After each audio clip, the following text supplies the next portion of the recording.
But he wanted to make sure that Hashem would appear to everybody.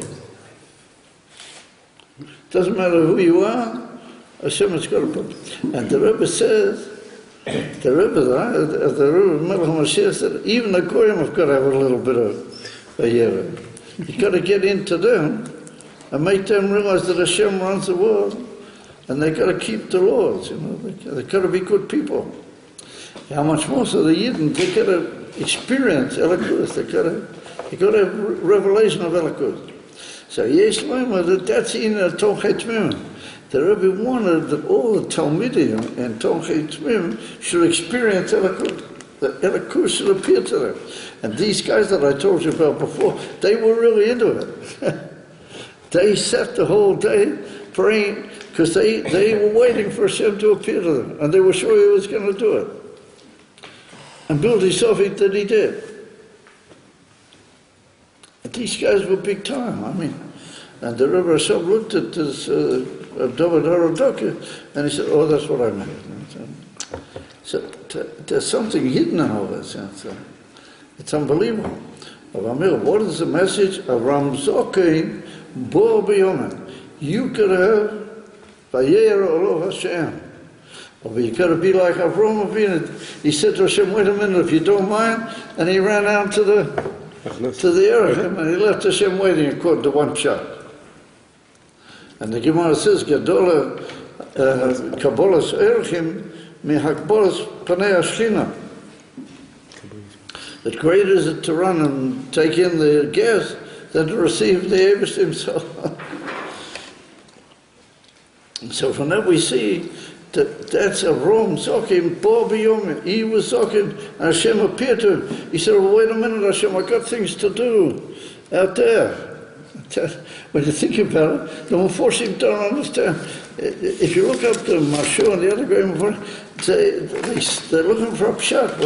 What's it a pshat? That you leave the Eibush waiting and you run looking for the Erechim.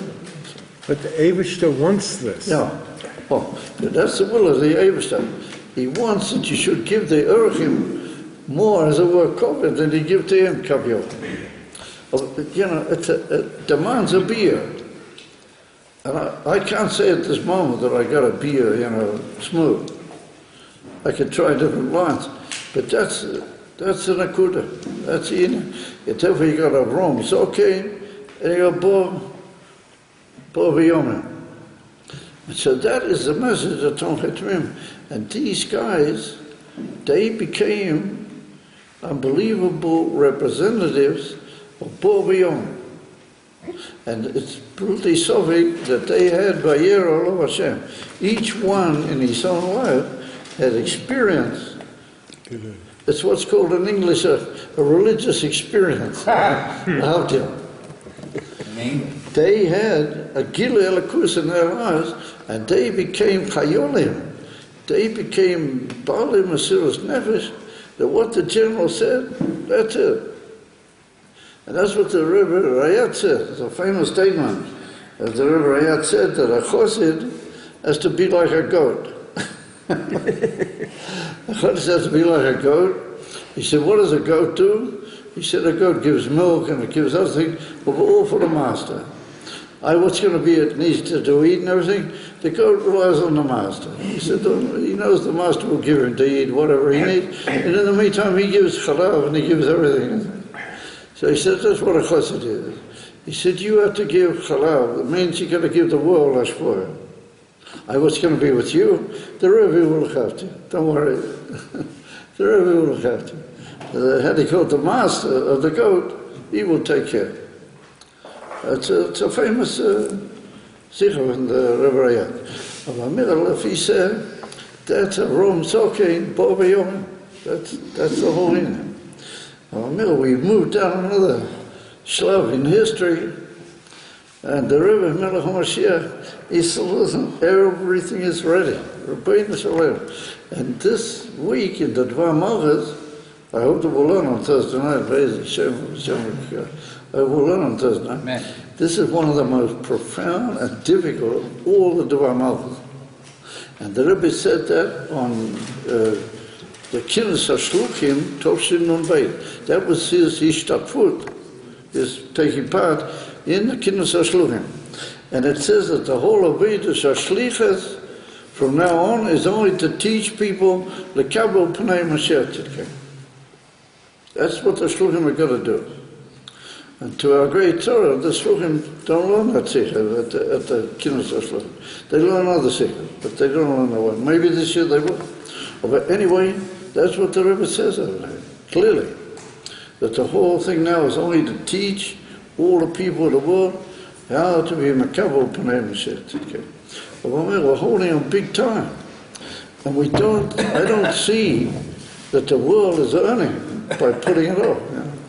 It's hard to see what is, so, you know, we've got to get at it. So everybody says, well, I'm tired, I've been doing and on this and on that. And I understand people, they're tired and they're weary, you know. And it's trying and you hear all this bad news and it affects, I know it affects my koiches. When you hear all the bad news and everything, it's depressing, you know.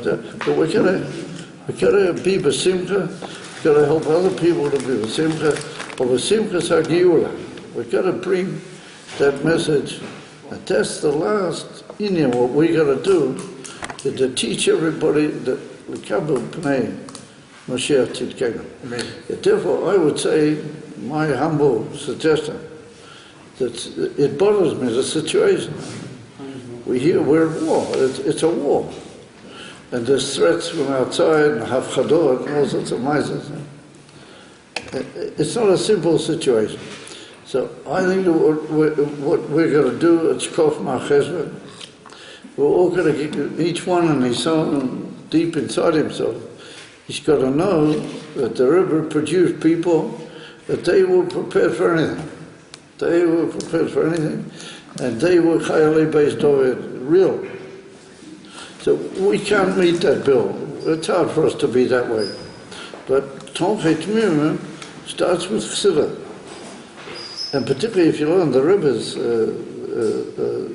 Dvamalchas and all that Chesidas, then you get a new picture of where you're doing and what you're at. So I would say that each and every one of us, they could just try and learn a little bit more Chesidas every day. It can be Sikha from the Rebbe, it can be a Maimah, it can be, any connected with Tomchei Tmima, just a few minutes. Because we're all busy and nobody has any koyach anymore, nobody has any time. And I know I don't either, but just take a minute, when you have a spare minute, just learn a little bit of, even a line or two. You added something into your day from Tomchei Tmima. And that will give us the unbelievable koyach to be the, it's wonderful, beautiful, perfect. Couldn't be better.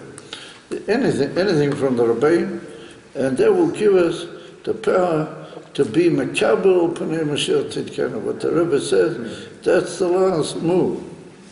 And if we do that, then hopefully that will be Mavatal, all the Torah.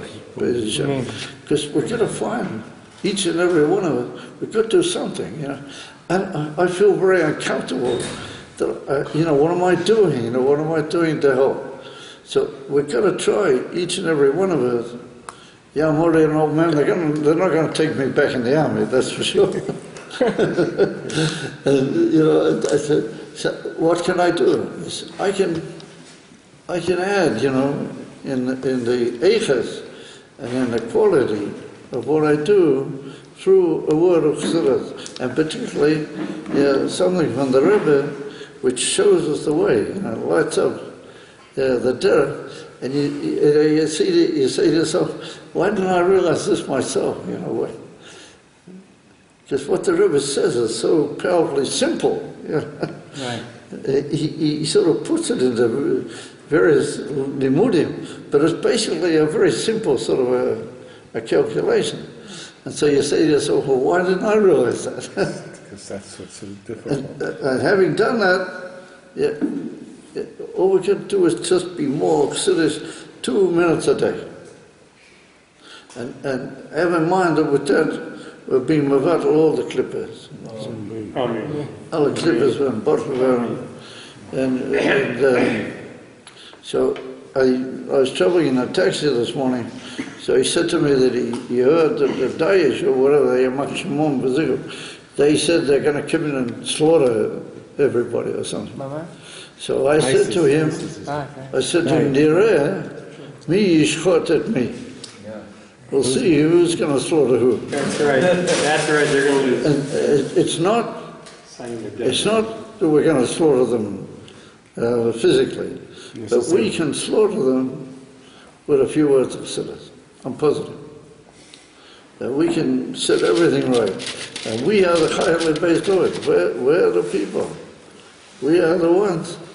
And particularly, I had an unbelievable, I don't know however I got that far. But I had in Yechidas where the Rabbi said to me that I represent Tolchei Tmim. And the Rabbi said that the Bochum Ulam with me have to be Talmidim or Tolchei Tmim. He said to me 3 times. And there were times when I went around gathering money for Farbrengen, for the yeshiva. And people would say to me, you know, who are you representing? You know, well, GAFNE, who are you collecting for? So I used to just say, Tolchei Tmim. Whenever I said that, people would give. It's amazing. I just used to say, Tolchei Tmim. That's all. When I said those words, people would give. I mean, you know, this one 50, this one $1. You know, I'm not talking about thousands of dollars or millions of dollars, but everybody would give something. But that's the essence of our war, you know, is Tolchei Tmim.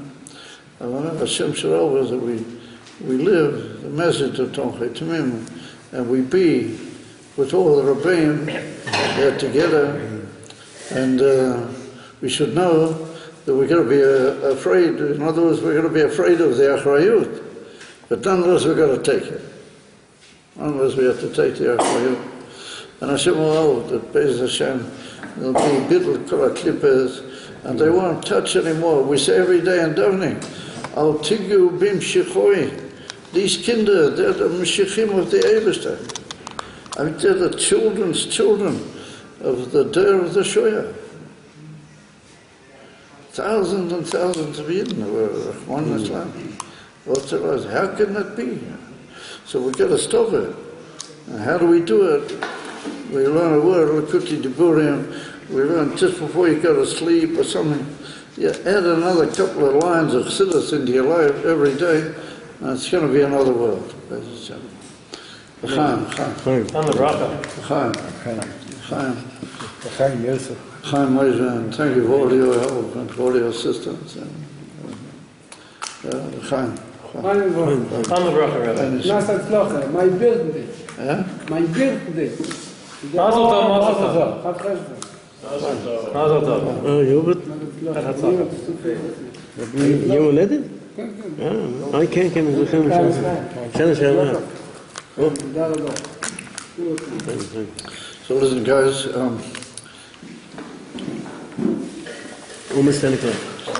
I really, I should stay a lot longer, but I haven't been well, and I got to think about going. I don't want to go, but I got to think about going. So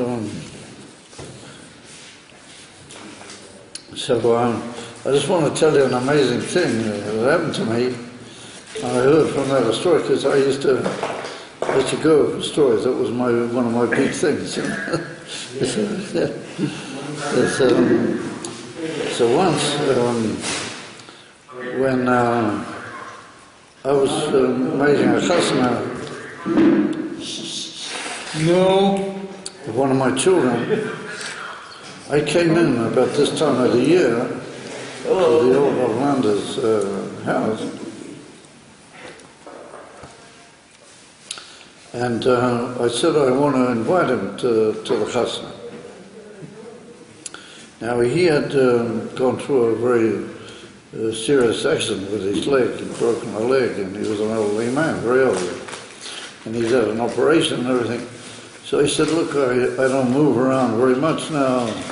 I don't know if I'll be able to come. And he sort of gave me several, sort of very polite little excuses in a very nice way. So I was a bit disappointed, but All of a sudden I realized that it was only a day after CAF MAR-HESHVAN. So he was there, like in his office, and I said to him, in Yiddish, I said to him, "Nechten gewen CAF MAR-HESHVAN." Wow, chacha. I didn't realize that I was dropping a tremendous bomb, you know. And he just all of a sudden, he closed his eyes and he dropped down on the chair and he let out this sigh. I can't describe what it was like, you know. He sort of sighed and I didn't know what was happening to him. And he said, "Der was het ihm nicht gesehen." He said, "He who never saw him," he said, "will never be able to imagine, not in this world, not in the world to come." That's what he said. He said, if you hadn't seen the river Rashab, you would never be able to imagine what he looked like. That's what he said to me. So I saw that he was sort of sitting on the chair, so I didn't hurry to go. I also I sat down, you know. I sat down on the chair. I thought maybe this is a moment, you know. So I waited till he calmed down. It took a few minutes till he came to himself. And then he looked at me and he sort of tried to smile and he said, "You must probably want to hear a story." But he said to me. So I said, "You know, I don't want to force the rope, but I'm not going to oppose it." And if the Rob wants to tell the story, I'm not going to be against it. So he told me, he just all of a sudden opened up and he told me a story. And he said that after they moved to Rostov, he became like the Rebbe's personal Rob. And a lot of things went through him, you know, so he used to try and accompany the Rabbi to all sorts of different places and be with, he didn't want to part from the Rabbi. However, the Rabbi himself was very tremendously makpid. He says it was not b'derech hativa that people shouldn't do him favors, so they shouldn't sort of be misharet him. He didn't want that he was like a Rabbi that people were misharet, you know, he didn't want that. So one Shabbos morning, he said he was going at a certain time to the mikveh, and then he saw the Rebbe come out of the building. The Rebbe was also going in the direction of the mikveh, which was about quarter of an hour, 2 minutes walk from where the Rebbe. So he waited for the Rebbe to come home, and then he sort of walked alongside the Rebbe. The Rebbe sort of looked at him a little bit uncomfortably, but he let that sort of happen. And then they get to the mikveh and everything, and he lets the Rebbe go inside. Of course, he didn't go in while the Rebbe was there. He didn't want to go in while the Rebbe was there. And so then the Rebbe came out, and they started walking together back to, you know, the main building. And all of a sudden the Rebbe said to him, the Rebbe woke up, and the Rebbe said to him, "Hey, wait a minute." The Rebbe said, "You weren't in the mikveh. You know, you didn't go to the mikveh." So he didn't know what to say, because he knew that the Rebbe wouldn't like him saying, "I couldn't go because you were there, Rebbe," you know. So all of a sudden the Rebbe said, "Because of me." He said, "A Yid is nicht gegangen in Wasser to leave mehr." He said, "I've caused that another Jew didn't go into the water." So the Rebbe got very upset. So he said, the Rebbe said, "I can't come in there if you're there. You know, please understand me." You know. He said, "I can't come in there if you're there." So the Rebbe himself said, "Okay." He said, "When I didn't have any clothes on, I can understand." He said, "But when I already put on the underwear," he said, "you could have come in. What's the problem?" So he said, "Rabbi, you have to understand me, you know, I couldn't do that, you know." So the Rabbi said, "A Yid soll zu bleiben." He chazed it over 3 times. He said, "A Yid soll nicht gehen in Wasser zu leave mehr." So he said, "As soon as we get back to the building. He said, you have to promise me that you're going back to the mikveh. And they're going to tell you. He said, otherwise I'm not going to walk with you now to the building. That's what the Rebbe said to him. Yeah. Now he told me there's another time he came in on Friday once, and he said to the Rebbe, it's time already to go to the mikveh, you know. And he said, I'll come along, you know, he sort of suggested it very. So the Rebbe looked at him, and the Rebbe said, well, wait a minute, he said, you've already been in the mikveh. And he said, oh no, I haven't. He said, please believe me, I have not been in the mikveh. So the Rabbi said, but you got water on your hair. So he said, what had happened was he'd gone to a barber to have a haircut, which you do that on Erev Shabbat. And the barbers in those days used to have like a spray of water. When they finished cutting your hair, they used to spray your head, you know, with this water. So he had a bit of the water from the spray on his peyot on here, you know. So the Rebbe thought that he'd been in the mikveh. So the Rebbe said, B'shum Oven, you're not coming with me, because you've already been in the mikveh. So he said it took him about 10 minutes to ask for mercy and for rachman. He said, please, the Rebbe must believe me. He said, I was not in the mikveh. He said, in the end, the Rebbe was sort of, you know, convinced, not happy about it, but he said, all right, and he accompanied the Rebbe to the mikveh. So I heard this the day after CAF MAR-HESHVAN, just before my first son was married. So after that, he walks him into the door, the robe. Now, he told me before the whole thing that he couldn't come to the chasna, right? You remember that?